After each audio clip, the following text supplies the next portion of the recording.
தமிழ்நாட்டில் உள்ள நாடாளுமன்ற தொகுதிகளில் போட்டியிடும் வாரிசு வேட்பாளர்கள் குறித்து இந்த தொகுப்பில் பார்க்கலாம். எப்போதுமே அரசியல் வட்டாரத்தில் வாரிசு அரசியல் என்ற உடனேயே சில முக்கிய அரசியல் கட்சிகள் மட்டுமே நினைவுக்கு வரும்.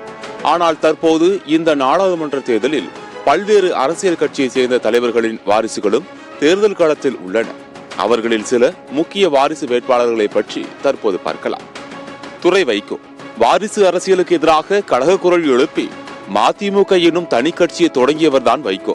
ஆனால் தற்போது தனது மகனும் மதிமுக முதன்மை செயலாளருமான துரை வைகோவை திருச்சி தொகுதி வேட்பாளராக அறிவித்திருக்கிறார். வாரிசு அரசியலுக்கு எதிராக குரல் எழுப்பிய வைகோ. கனிமொழி மறைந்த முன்னாள் முதலமைச்சர் கருணாநிதியின் மகள், தமிழக முதல்வரின் தங்கை மற்றும் திமுகவின் துணை பொதுச் செயலாளராகவும் இருக்கக்கூடிய இவர் இருமுறை மாநிலங்களவை உறுப்பினராக தேர்வு செய்யப்பட்டு பணியாற்றியுள்ளார். தற்போது திமுக சார்பாக தூத்துக்குடி தொகுதியில் வேட்பாளராக இரண்டாவது முறையாக களமிறங்கியுள்ளார். ஜெயவர்தன் இவர் அதிமுக முன்னாள் அமைச்சர் ஜெயக்குமாரின் மகன். 2014 மக்களவை தேர்தலில் தனது 26 வயதில் அதிமுக சார்பில் போட்டியிட்டு சென்னை தெற்கு தொகுதியில் வெற்றி பெற்றதன் மூலம் இந்தியாவின் இளைய எம்பி என்று அப்போது பிரபலமடைந்தார். திமுகவின் வாரிசு அரசியலை கடுமையாக விமர்சித்த முன்னாள் அமைச்சர் ஜெயக்குமார் தனது மகன் ஜெயவர்தனை மீண்டும் தென் சென்னையில் போட்டியிட செய்துள்ளார். விஜய் வசந்த் இவர் காங்கிரஸ் கட்சியின் முக்கிய தலைவர்களில் ஒருவரான மறைந்த வசந்தகுமாரின் மகன். இவரது தந்தை கடந்த 2021 உயிரிழந்த நிலையில் தந்தை களம் கண்ட கன்னியாகுமரி தொகுதியில் இடைத்தேர்தலில் போட்டியிட்டு வெற்றி பெற்றார். தற்போது மீண்டும் கன்னியாகுமரி தொகுதியில் போட்டியிடுகின்றார். கதிர் ஆனந்த் திமுக பொதுச் செயலாளரும் தமிழக நீர்வளத்துறை அமைச்சராகவும் இருக்கும் துரைமுருகனின் மகன்தான் கதிர் ஆனந்த். இவர் கடந்த 2019 மக்களவை தேர்தலில் வேலூரில் முதல் முறையாக போட்டியிட்டு வெற்றி பெற்ற நிலையில் தற்போது இரண்டாவது முறையாக அதே தொகுதியில் போட்டியிடுகிறார். விஜய பிரபாகர் தேசிய முற்போக்கு திராவிட கழகத்தின் தலைவர் மறைந்த விஜயகாந்தின் மகன்தான் விஜய பிரபாகர். விஜயகாந்த் உயிருடன் இருக்கும் போதே விஜய பிரபாகர் அரசியலுக்கு வந்தாலும் தேர்தலில் போட்டியிடுவது இதுவே முதல் முறை. விஜயகாந்தின் மறைவு அக்கட்சியினருக்கு ஆதரவு வாக்கு அதிகம் கிடைக்கும் என்பதால் இவர் விருதுநகர் தொகுதியில் களம் காண்கிறார். சௌமியா அன்புமணி முன்னாள் காங்கிரஸ் தலைவர் கிருஷ்ணசாமியின் மகள்தான் இவர். பாட்டாளி மக்கள் கட்சியின் தலைவர் அன்புமணி ராமதாஸை மணந்து கொண்ட இவர் பசுமை தாயகம் என்ற பெயரில் பல்வேறு விழிப்புணர்வினை வருடந்தவராமல் ஏற்படுத்தி வருகிறார். தர்மபுரி தொகுதியில் பாமக சார்பில் சௌமியா அன்புமணி போட்டியிடுகிறார்.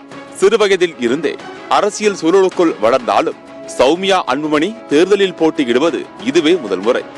தமிழச்சி தங்கபாண்டியன் திமுக கட்சியின் முக்கிய பொறுப்புகளை வகித்தவரும் தமிழகத்தின் முன்னாள் வணிக வரித்துறை அமைச்சருமான வி தங்கபாண்டியனின் மகள்தான் இவர்.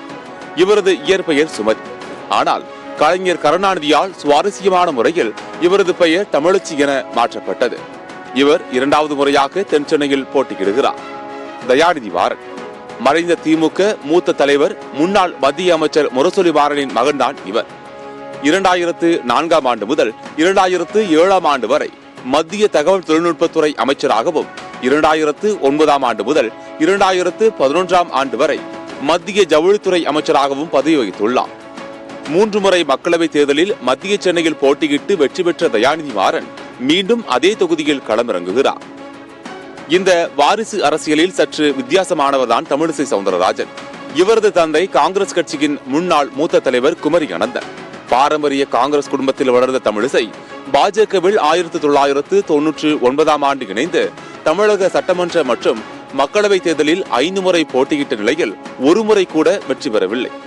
இருப்பினும் தற்போது தென்சென்னையில் இவர் களம் காண்கிறார். டாக்டர் கலாநிதி வீராசாமி முன்னாள் அமைச்சரும் திமுகவின் மூத்த தலைவர்களில் ஒருவருமான ஆற்காடு வீராசாமியின் மகன்தான் இவர்.